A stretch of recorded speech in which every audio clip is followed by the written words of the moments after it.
नमस्कार साथियों की फैक्ट में आप सभी का स्वागत है। उम्मीद करता हूं कि आप सभी लोग बेहतर होंगे। सभी सनातनी और राष्ट्रवादी भाई बहनों से अपील रहेगी कि चैनल को सब्सक्राइब करिएगा, वीडियो को लाइक करिएगा और अधिक से अधिक लोगों तक शेयर कर दीजिएगा। ईसाई नव वर्ष की सभी को हार्दिक शुभकामनाएं और बधाई। Happy new year. दोस्तों, हम लोग बात करने वाले हैं रिपब्लिक भारत के पत्रकार और मालिक अर्नब गोस्वामी के बारे में।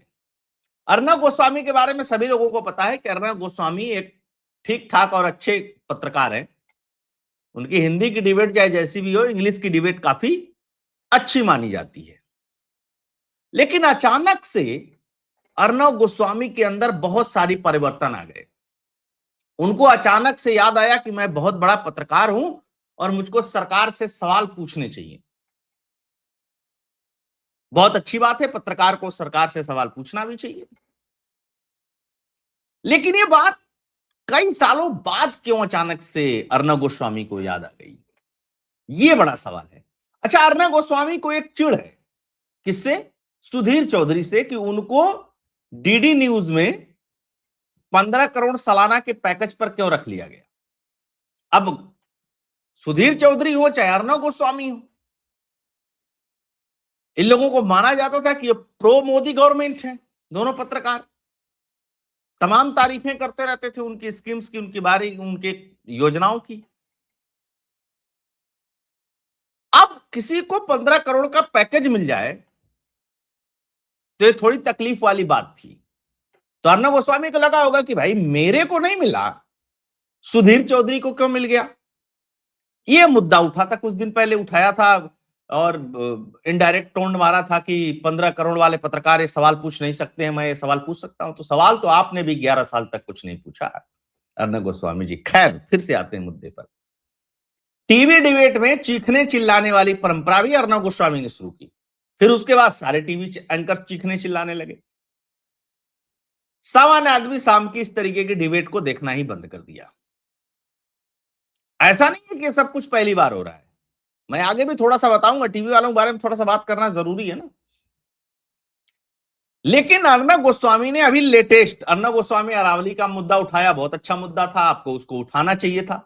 चीफ जस्टिस ऑफ इंडिया जो पूर्व थे गवई साहब, जिन्होंने फैसला दिया था, एक पूर्व चीफ जस्टिस ने फैसला दिया 100 मीटर वाला अरावली का, और दूसरे चीफ जस्टिस ने स्वतः संज्ञान लेते हुए उस पर रोक लगा दिया।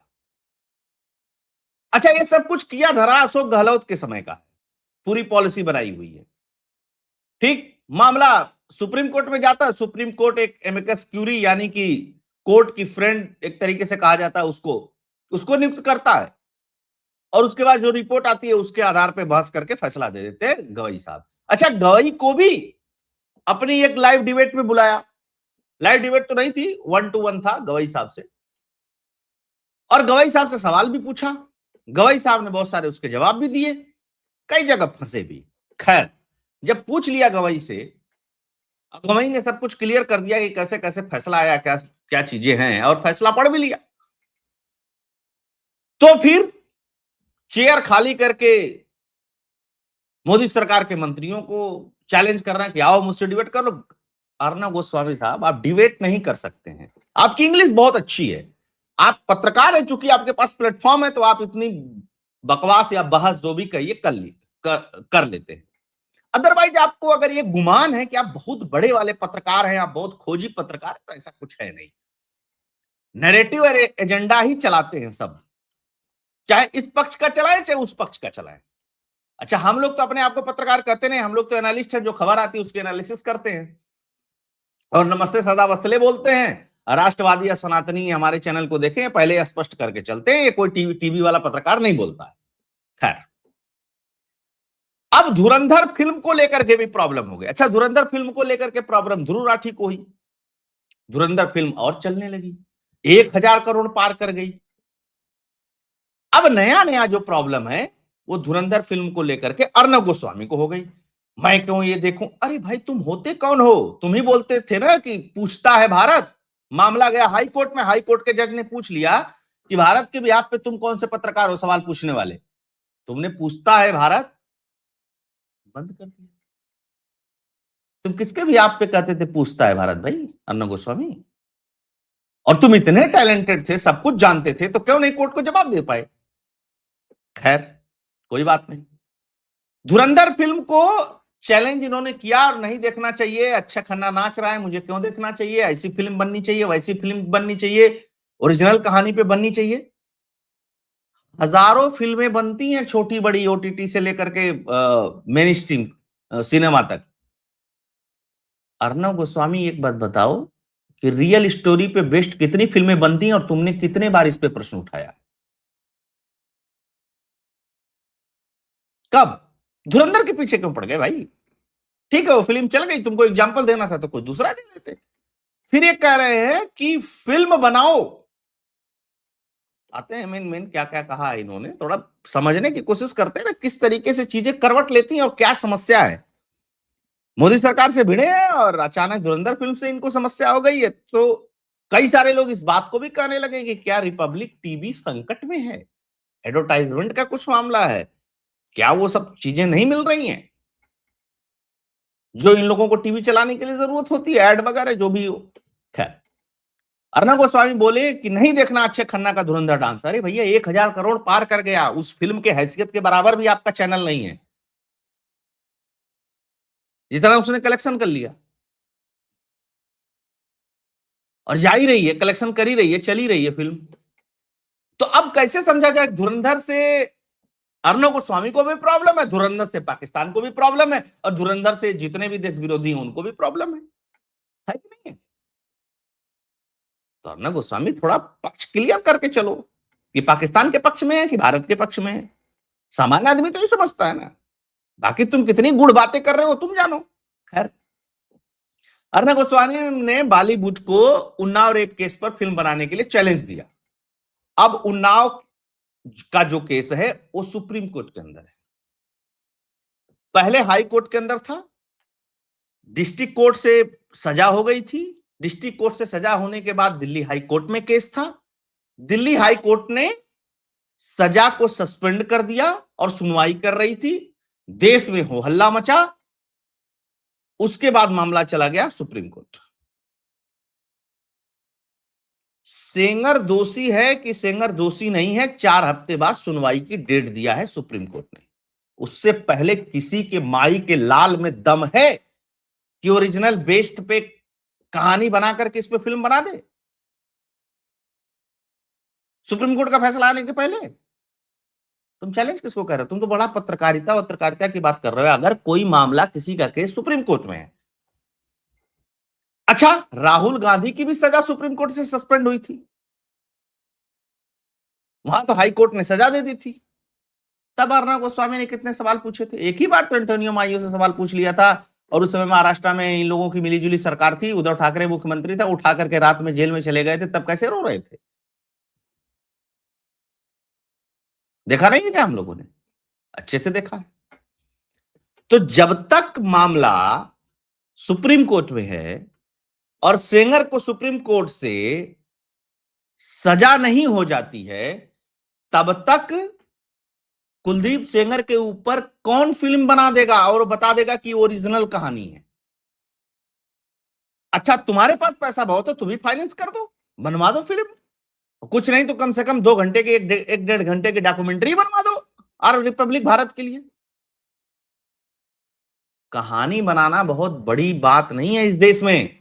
हमने देखा है कि इस देश की मीडिया ने बृजभूषण शरण सिंह के लिए किस तरीके का तांडव किया, उसके बाद वो बदल गई, वो लड़की जो माइनर थी, और एक जो थी वो कांग्रेस से जाकर के टिकट लेकर के विधायक बन गई, मामला खत्म हो गया। अब कोई दिल्ली में धरना नहीं देता है कि पहलवानों के साथ क्या हो रहा है, बंद बंद हो गया धरना प्रदर्शन सब कुछ। और 1.5-2 साल तक मोदी सरकार को और बृजभूषण शरण सिंह को विलेन बना करके इस पूरे मीडिया ने घुमाया। तो इस चीज को हम लोगों ने बहुत अच्छी तरीके से देखा है। ठीक है, कह रहे हैं कि ये धुरंधर फिल्म फिक्शन है, जैसे लग रहा है पहली बार फिक्शन बनी इस देश में, भ्रमित करती है। मत देखो भाई। अच्छा, तुमको धुरंधर फिल्म से इतनी समस्या थी तो शुरू में ही रिव्यू दे देते। जब आई थी फिल्म को तो आए महीने भर से ऊपर हो गया, और दबा के जनता देख रही है, पाकिस्तानी कुड़ रहे हैं, भारत की जनता देख रही है। खैर, इन्होंने कहा कि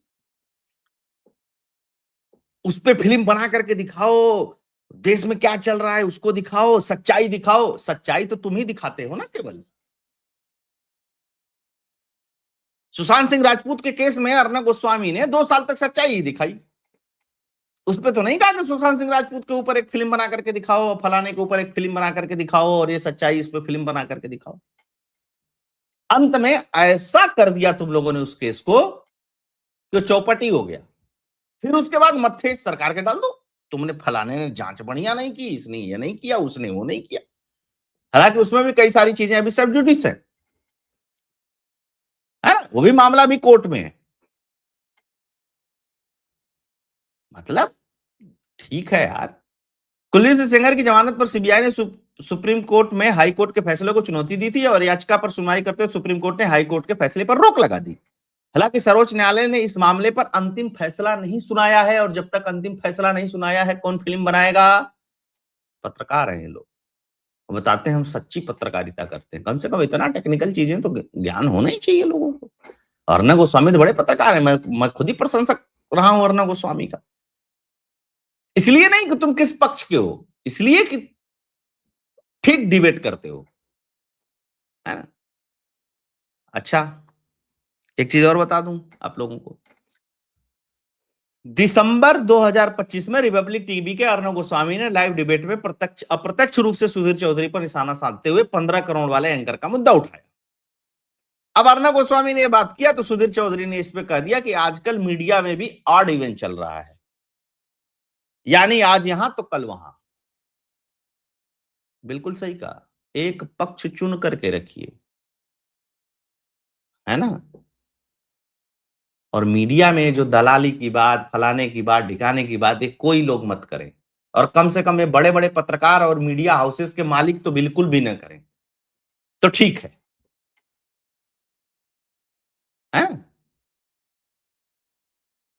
सबकी पोल पट्टी पता है, चाहे वो एनडीटीवी चलाने वाले हों, चाहे आज तक चलाने वाले हों, चाहे अर्णब गोस्वामी का चैनल हो, चाहे जी न्यूज हो, सबको सबके बारे में पता। किसके बारे में जनता को नहीं पता है?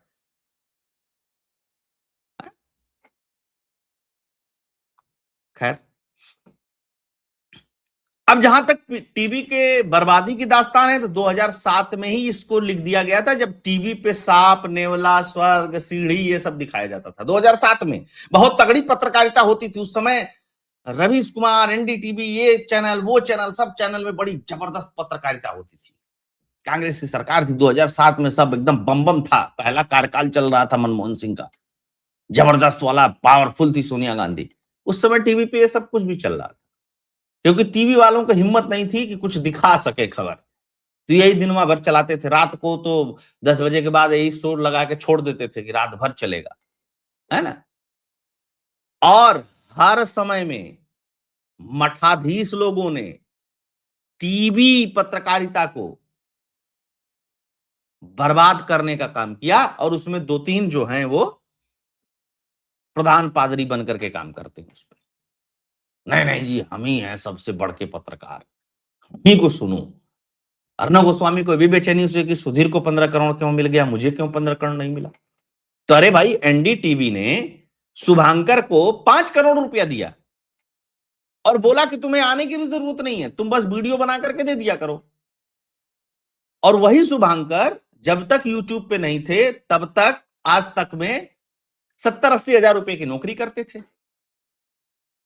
तो शुभांकर से भी बहुत लोग जलने लगे कि अरे एनडीटीवी ने 5 करोड़ का पैकेज क्यों शुभांकर को दे दिया। चलो वो तो सरकारी बात है, तो प्राइवेट वालों को भी मिल गया है? और ये जो नरेटिव नरेटिव गढ़ते रहना और कूद करके इधर आ जाना, कूद करके उधर आ जाना कि तुम मेरी बात मानो या मेरी चीजें मानो, नहीं तो मैं अब इधर से बैटिंग करूंगा, उधर से बैटिंग करूंगा, तो वो बहुत दिन तक उस तरीके की पत्रकारिता चलती वलती नहीं। तो अब क्या रिपब्लिक टीवी संकट में है या संकट में नहीं है? लोग ऐसे ही कह रहे हैं।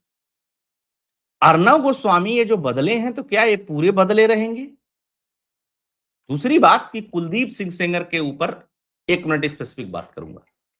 कुलदीप सिंह सेंगर के केस में जिस लड़की ने आरोप लगाया है उसमें 3 बार 164 के बयान में टाइमिंग बदली है उसने। यही नहीं, और भी बहुत सारी चीजें हुई हैं इस संदर्भ में, बहुत सारी चीजें। उसको देखते हुए हाई कोर्ट ने कुछ उस पर फैसला दिया था, फैसला भी नहीं दिया था, उसने सजा को सस्पेंड करके जमानत दे दी थी। हालांकि कुलदीप सिंह सेंगर दूसरे केस में सजा पाया हुआ है, इसलिए वो जेल से बाहर नहीं आ सकता, आया भी नहीं। उसी को ध्यान में रखते हुए सुप्रीम कोर्ट ने कहा कि चूंकि वो ऑलरेडी जेल में है, इसलिए कोई चीज प्रभावित नहीं होनी है, वास्तु स्थिति प्रभावित नहीं होनी है, इसलिए हम इस पे रोक लगाते हैं। अदरवाइज बिना सुनवाई किए हुए कुलदीप सिंह सेंगर जेल से बाहर होता तो सुप्रीम कोर्ट भी रोक नहीं लगा सकता था। दिन भर कानून ही पढ़ते हैं हम लोग और जानते हैं कौन कितना सही है कितना गलत है। चीजों पे फाइनल फैसला आने से पहले अपना फैसला इस तरीके से नहीं थोप देना चाहिए, है ना। और मीडिया के ट्रायल बाजी से किसी को सजा नहीं होगी, ना सोशल मीडिया के ट्रायल बाजी से किसी को सजा होगी इस देश में, यह भी जान लीजिए, है ना। ये लोग दबाव बना रहे हैं कोर्टों के ऊपर अब मीडियाबाजी करके कि नहीं नहीं सजा दे ही दो, तो वो तो नहीं होने वाला। बाकी इनकी कोई पर्सनल प्रॉब्लम हो, पर्सनल खुंदक हो तो बात अलग है। हालांकि लोग सवाल पूछ रहे हैं, इनके ये जो पत्रकारिता कर रहे हैं उसके नीचे लोग कह रहे हैं अरे भैया ये अचानक क्या हो गया, और मजे ले रहे हैं। और वामपंथी तो जबरदस्त मजे ले रहे हैं, रोज वीडियो बना के मजे ले रहे हैं, अरे बाप रे बाप मोदी सरकार को घेर लिया, अरे क्या हो गया अर्णब गोस्वामी को, तो उसका भी जवाब दे देना कभी, है ना। तो दोस्तों ये थी खबर, और मुझे तो बड़ा आनंद आ रहा है इस पूरी चीजों में, है ना। पत्रकारिता करिए, बहुत अच्छी बात है, खूब सवाल पूछिए सरकार से, लेकिन सरकार से सवाल पूछिए। एजेंडे से सवाल पूछेंगे तो एक्सपोज होते रहेंगे। सभी लोगों से आग्रह रहेगा कि वीडियो को लाइक कर दीजिएगा, अधिक से अधिक लोगों तक शेयर करिएगा। अगर आपको डोनेट और कंट्रीब्यूट करना है तो उसके लिए फोन पे पेटीएम का नंबर स्क्रीन पे दिया हुआ है। शेयर कमेंट लाइक करते रहिए। जय हिंद, जय भारत।